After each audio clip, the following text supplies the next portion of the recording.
Halo pemirsa, apa kabar? Semoga Anda sehat selalu. Senang sekali saya Bella Fauzi bisa hadir menemani Anda dalam 30 Minutes with Kemendagri. Seperti Anda ketahui, saat ini sedang terjadi pandemi COVID-19 yang melanda seluruh dunia. Tidak terkecuali Indonesia. Per 26 Maret 2020 pukul 10.45 sudah tercatat sebanyak 790 kasus positif COVID-19 di Indonesia dengan jumlah pasien yang sembuh sebanyak 31 orang dan yang meninggal sebanyak 58 jiwa. Di seluruh dunia sudah terdapat lebih dari 470.000 kasus COVID-19. Hal ini tentu saja menjadi kewaspadaan bersama bukan hanya pemerintah namun juga pihak swasta serta masyarakat umum.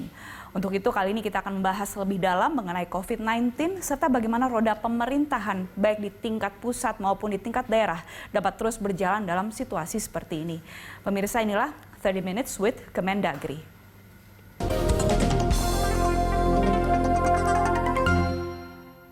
Dan saat ini saya sudah bersama dengan Bapak Bahtiar, Pelaksana Tugas Dirjen Politik dan PUM Kapuspen Kemendagri, serta Dr. Hewan Muhammad Indro Cahyono, ahli virus. Halo Pak, apa kabar Pak Indro, Pak Bahtiar, semoga sehat selalu ya Pak ya. Baik, Assalamualaikum. Assalamualaikum. Kita sekarang begini saja ya Pak ya, salaman saja ya, tidak perlu bersalaman tapi dari jauh saja. Salam namaste gitu ya Pak ya.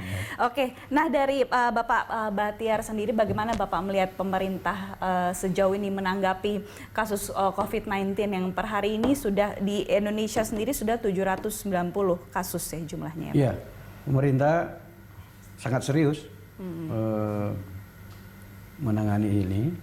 Kalau masyarakat perhatikan, pemerintah itu membentuk gugus tugas sampai mengeluarkan keputusan presiden, ada impres. Karena pandemi COVID-19 ini memang bukan hanya masalah Indonesia, masalah seluruh dunia. Iya. Sudah hampir 200 negara yang terpapar. Mau wilayahnya pegunungan, mau wilayahnya pantai, mau wilayahnya jazirah gunung Arab yang kita anggap daerah yang sangat panas misalnya, seluruhnya terkena. Jadi seluruhnya menembus batas-batas dan tak melihat siapapun gitu. Iya, betul. Dan karena kita virus ini tak terlihat, tak tampak oleh mata, sementara dia menyebar begitu cepat dan seterusnya, dan fakta-fakta juga menunjukkan banyak korban. Maka ini harus diatasi secara bersama-sama. Iya, betul. Maka pemerintah membentuk gugus tugas baik di tingkat pusat, di provinsi dan kabupaten kota. Bersinergi ya. Nah, apa yang harus dilakukan dan bagaimana, tentu harus masyarakat dan kita semua termasuk aparat harus memiliki pemahaman. Pemahaman siapa itu si COVID-19 ini. Nah, tentu ahlinya ada Pak Dr. Indro ini, salah satunya yang ahli di bidang itu. Baik. Supaya kita dalam melakukan penanganan memang kita mengenal. Jadi kalau melakukan penanganan harus kenal siapa lawannya gitu. Betul. Nah, ibaratnya kita ini melakukan perang terhadap virus. Nah, lawan ini harus kita kenal. Nah, si virus ini siapa sih, si COVID-19 ini? Nah, mungkin Pak Dr. Indro yang bisa jelaskan itu. Baik, Pak Dr. Indro ya Pak ya. Nah, Bapak ini kan tadi kan Pak Bahtiar juga sempat menjelaskan bahwa orang yang tinggal di pegunungan sampai tinggal di pantai sampai jazirah Arab yang panas pun bisa terpapar virus corona. Nah, sebenarnya Bapak bisa menjelaskan nggak lebih jauh lagi mengenai coronavirus ini, sebenarnya dia jenis virus yang seperti apa sih, dan apakah dia memang bisa juga bertahan di iklim yang hangat atau dia bisa lebih cepat dibasmi jika iklimnya lebih hangat atau bagaimana Pak? Oke, jadi pertama kali sekali tentang coronavirus itu satu hal yang harus kita ketahui bahwa coronavirus itu sudah ada di dunia sejak tahun 200 sebelum Masehi. Sudah sejak dari dulu, lama sekali, dan akan ada banyak sekali jenis-jenis coronavirus, ada puluhan jenisnya. COVID-19 hanya salah satu dari sekian banyak coronavirus yang ada di dunia. Nah, kenapa COVID-19 ini sekarang menjadi perhatian? Karena COVID-19 ini sangat mudah menyebar di dalam satu populasi manusia. Dan jika ini virus ini sudah menyebar, terutama sekarang dengan lalu lintas manusia banyak yang lalu lalang, ya maka dia akan, penyebarannya akan sangat-sangat cepat. Dan ini dibuktikan bahwa ini sekarang sudah bisa diistilahkan menjadi pandemi. Jadi bukan hanya di Indonesia saja, seluruh dunia juga punya masalah yang sama dengan kita. Dan Kalau sama seperti tadi katanya Pak Bahtiar itu, bahwa kalau kita mau berperang, kita harus tahu siapa musuh kita. Betul, betul. Nah, kita harus tahu bahwa COVID-19 ini pertama dia adalah virus. Iya.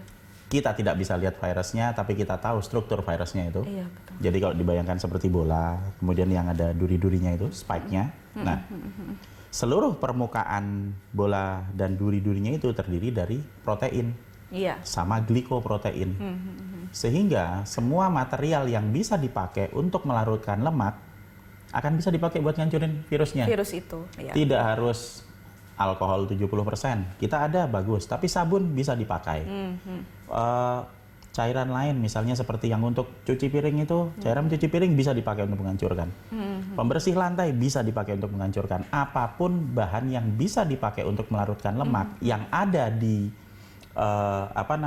cairan pembersih yang biasa kita gunakan sehari-hari untuk rumah tangga itu bisa dipakai ya, untuk menghancurkan virus yang ada di permukaan yang ada di dalam rumah. Oke, baik. Tapi sebenarnya COVID-19 ini kenapa dia begitu cepat menyebar sih, Pak? Oke.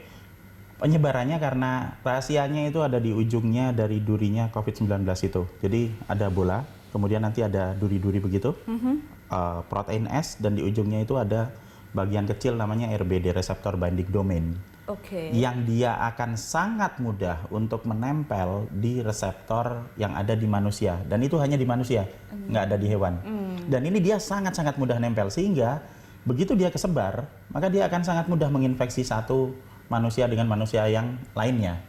Itu. Tapi kayak seperti tadi, jadi kita tahu kelemahannya seperti itu, kemudian kita tahu kelebihannya. Kelebihannya adalah dia akan sangat mudah menular ke manusia. Betul. Nah, kemudian kalau kita mau berbicara mengenai kelemahannya lagi, yang lain adalah virus ini tidak tahan dengan panas. Sehingga kalau pernah ada satu ungkapan yang memberikan definisi bahwa ini nanti bisa bertahan di udara selama 4 jam. Padahal jika kita lihat di situ bahwa dia hanya bisa bertahan maksimal 2-3 jam di suhu 10-15 derajat. Indonesia 26 derajat sampai 30 derajat. Iya, betul. Di suhu 25 derajat dia hanya bertahan paling lama 2 menit. Oke, nggak lama berarti ya, Pak? 26 sampai 30 derajat. Kita tunggu sebentar saja, mungkin kurang dari 1 menit dia udah hancur. Itu sebabnya kenapa Indonesia masih lebih sedikit pasiennya dan juga jumlahnya jika dibandingkan dengan Italia. Dan iklim juga. Italia 6 derajat. 10-15 derajat dia bertahan 3 jam. Kita bisa tahu apa yang terjadi dengan 6 derajat. Jadi kalau ada pertanyaan apakah nanti suhu, kelembapan, temperatur berpengaruh, jawabannya ya. Iya, berpengaruh berarti ya. Jadi ada ngaruhnya tuh ya Pak, kalau kita pagi jam 10 berjemur itu ada pengaruhnya. Betul sekali, ya, Pak? sangat berpengaruh untuk mengurangi paparan virus. Baik Pak. Ini nanti kita akan ngobrol lebih lanjut mengenai cara penanggulangan virus COVID-19 ini, tapi kita harus rehat dulu terlebih dahulu. Kita akan kembali lagi ya setelah yang satu ini. Pemirsa jangan kemana-mana, 30 Minutes with Kemendagri akan kembali sesaat lagi.